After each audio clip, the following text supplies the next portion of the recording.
कुनै समय ढकमक्क फुलेको फूल त कुनै समय झपक्क झरेको हिउँ। कतिपय ठाउँहरूतिर चरिरहेको चाउरी गाई त त्यहाँ बसोबासो गर्ने स्थानीय मानिसको मिठो मुस्कान। सुन्दर हिम श्रृङ्खलाको साथमा ल्यान्ड रोभरको राइड, यो हो सन्दकफू।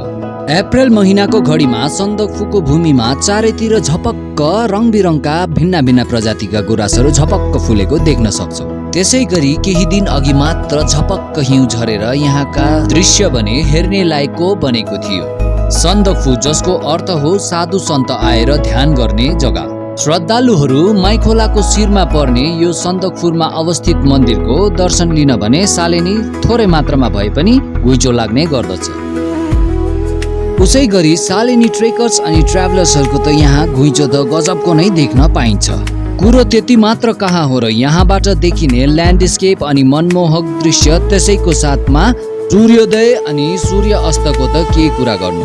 अब कुरा गरौँ यहाँको ल्यान्ड रोभरको राइड, जो बम्पी राइड हुनेवाला छ। यहाँको अफ रोड साथै ल्यान्ड रोभरको बम्पी राइडले त हजुरहरूलाई थ्रिल अनि एडभेन्चरको नेक्स्ट लेभलमा पुर्याउनेछ। सेततामय अनि झलमल्ल हिमालय कञ्चनजङ्घाको दृश्य अवलोकन गर्न पाउँदाखेरि त आफूलाई स्वर्गमा छु जस्तो अनुभूति पनि कहिलेकाहीँ गराउँदछ।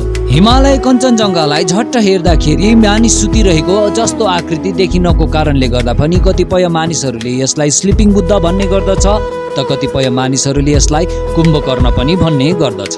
यस जग्गाका विशाल फराकिलो घाँसिलो फाँटहरू जहाँ ट्रेक गर्नको अनुभूति भने गजबको नै रहनेवाला छ। कतै उकालो बाटो त कहीँ ओह्रालो बाटो त कहीँ तेर्सो बाटो। यिनै बाटोहरूलाई यिनै गोरेटोहरूलाई पार गर्दै हामी पुग्दछौ फालुट, जसलाई कतिपय मानिसहरूले फालेलुङ पनि भनेर बोलाउने गर्दछ। आधुनिकी मोटर गाडी साथै विशाल कङ्क्रिटले बनिएका पर्खालहरूलाई टाढा छाडेर अब घोडाहरू यस जग्गामा हिँडिरहेको अनि पैदल यात्रीहरूलाई देख्दाखेरि त समयहरू कहीँ कतै रोकिएको जस्तो पनि लाग्दछ अनि आफै पनि पुरानो समयमा फर्किएर आएछु जस्तो पनि लाग्दछ।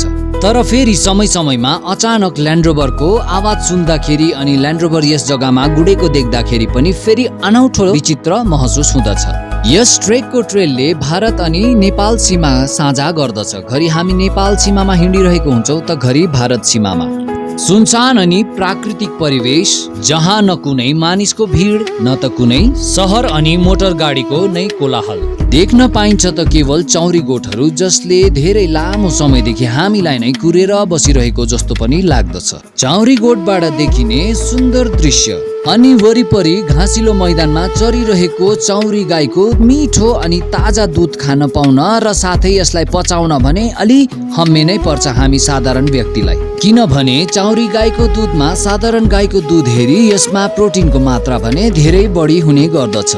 बाहिरको चिसो मौसम अनि हातैमा चौरी गाईको न्यानो दुध, त्यसमाथि झनै सुनमा सुगन्ध थप्नको निम्ति गोठभित्र जलिरहेको आगो, जसले शरीरलाई न्यानो अनि हाम्रो सम्झनालाई पनि पछिसम्मको लागि न्यानो बनाउन भने मद्दत गर्नेछ।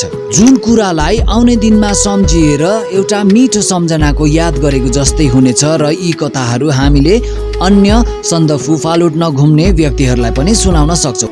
आजको भिडियो भने यति नै। See you in the next video. Till then bye, take care.